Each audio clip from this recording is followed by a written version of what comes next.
Good morning student, class 11th। आज आप पत्ती के बारे में अध्ययन करेंगे। तो सबसे पहले आपको जानना है कि पत्ती को पौधे का सबसे महत्वपूर्ण वर्धी अंग माना जाता है। इसका कारण है कि ये प्रकाश संश्लेषण की क्रिया के द्वारा भोज्य पदार्थ का निर्माण करता है। पत्ती पौधे में होता कहाँ है, तो आप देखे होंगे कि पत्ती पौधे के तने पर निकलती है और पत्ती में तना में जो पर्व संधि यानी नोड होता है, गांठ होता है, पत्ती जो है वो नोड से ही विकसित होती है और उसके कक्ष में कली होती है। ये कक्षीय कली बाद में जाकर के शाखा के रूप में विकसित हो जाती है।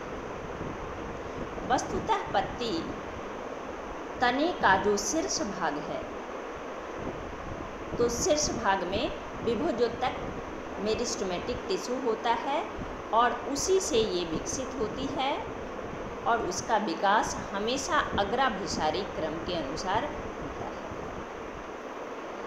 ये तो आपका पत्ती है। यहाँ एक डायग्राम आपको हम दर्शाए हैं। तो एक साधारण पत्ती में मुख्य रूप से 3 भाग होता है।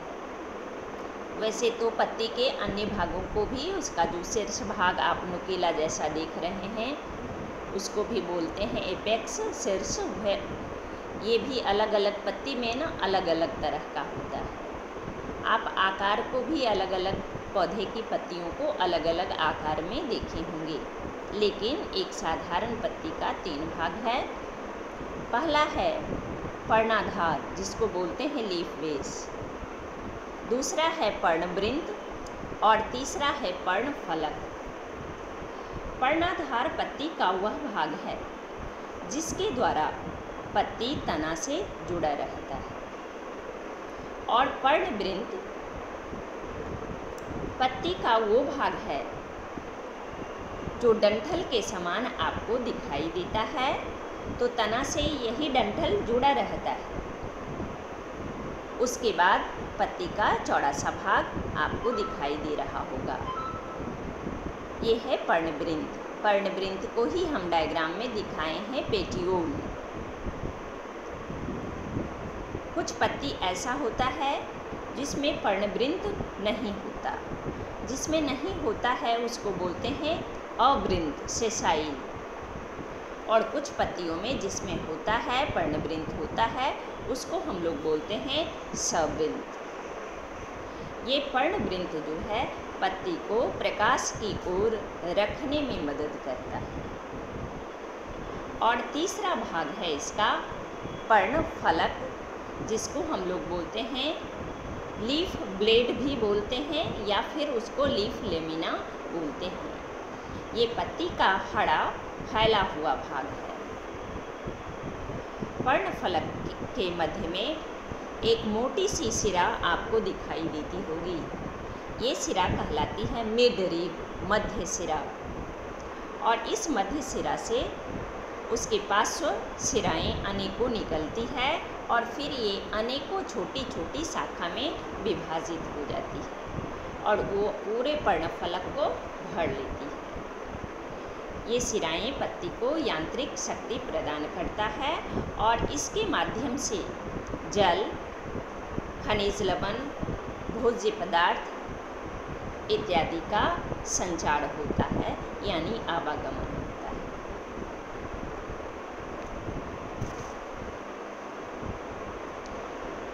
विभिन्न पौधे की पत्तियां का आकार और उसका पर्णशीर्ष यानी लीफ का जो एपेक्स है, मार्जिन भी, उसका किनारा भी, जैसे आप सरसों का पौधा का किनारा देखे होंगे, पत्ती का किनारा, या फिर आप पीपल की पत्ती का देखे होंगे,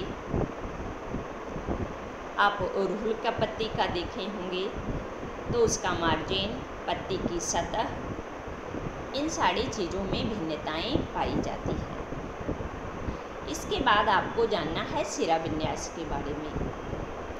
तो पर्णफलक जो पत्ती का मुख्य भाग हुआ, पर्णफलक में शिराओं और उससे निकलने वाले जो छोटे छोटे सिरिका है, उसी की व्यवस्था को वो किस प्रकार पर्णफलक में व्यवस्थित है, उसको हम लोग बोलते हैं शिरा विन्यास।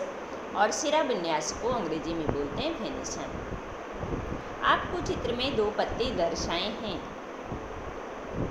एक है पीपल का पत्ती और दूसरा आपको दर्शाए हैं एक बांस का पत्ता। तो शिरा विन्यास भी 2 तरह का होता है, जालिकाबद्ध शिरा विन्यास और समानांतर शिरा विन्यास। जालिकाबद्ध शिरा विन्यास जो द्विबीजपत्री पौधा है, उसमें जालिकाबद्ध शिरा विन्यास होता है, यानी शिराएं आपस में मिलकर के जाल जैसी रचना का निर्माण करती है। जबकि जो एकबीजपत्री पौधा है, उसकी पत्तियों में ये शिराएं एक दूसरे के समानांतर होती है। तो ऐसे शिरा विन्यास को हम लोग बोलते हैं समानांतर शिरा विन्यास। और इसी से ना पत्ती को देख करके हम पहचान भी करते हैं कि यह एकबीजपत्री है या द्विबीजपत्री है।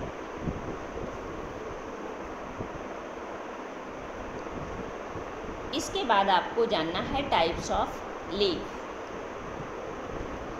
कि पत्ती के प्रकार को जानना है। तो पत्ती प्रायः 2 प्रकार का होता है। एक है सिंपल लीफ, सरल पत्ती, जिसमें एक पर्णफलक होता है। जैसे आप देखे होंगे आम, पीपल, सरसों, ये सब है सरल पत्ती।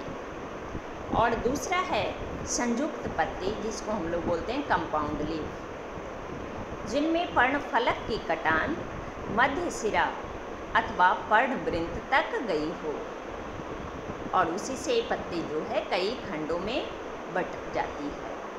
ये हुआ आपका संयुक्त पत्ती। अब संयुक्त पत्ती को भी 2 भाग में बांट दिया गया है कि संयुक्त पत्ती 2 तरह का होता है। एक है पिच्छाकार, जिसको बोलते पिनेट, जिसमें कई पर्णफलक को ना हम लोग बोलते हैं, या पर्णक को बोलते हैं लीफलेट्स। एक पर्णफलक हुआ, उसमें कई छोटे छोटे, तो ये कहलाता है पर्णक, लीफलेट्स। मध्य सिरा के दोनों ओर एकांतर क्रम में या फिर एक दूसरे के सम्मुख भी होता है, लगा रहता है। आपको जो पहला चित्र दर्शाए हैं, उसमें आपको एकदम दिखाई दे रहा है, दोनों तरफ मध्य सिरा के दोनों ओर। आप नीम का पत्ता जरूर देखे होंगे, तो उसमें भी दोनों ओर कई लीफलेट्स जो है एक ही रेचिस पर, एक ही मध्य सिरा पर दोनों ओर व्यवस्थित होता है। ये है पिच्छाकार और गुलमोहर में भी होता है। दूसरा है हस्ताकार। हस्ताकार को हम लोग बोलते हैं पालमेट। पर्णवृंत के सिरे पर उससे जुड़ी हुई कई पर्णक लगे होते हैं, जो एक केंद्र बिंदु से चारों ओर निकले हुए होते हैं। आपको दूसरा चित्र में आपको दिखाई दे रहा होगा, केंद्र से चारों तरफ, ये हुआ हस्ताकार। जैसे होता है दैनिक जीवन में, आप सब जगह अपने से देखे होंगे भांग का पौधा और सेमल का पत्ता।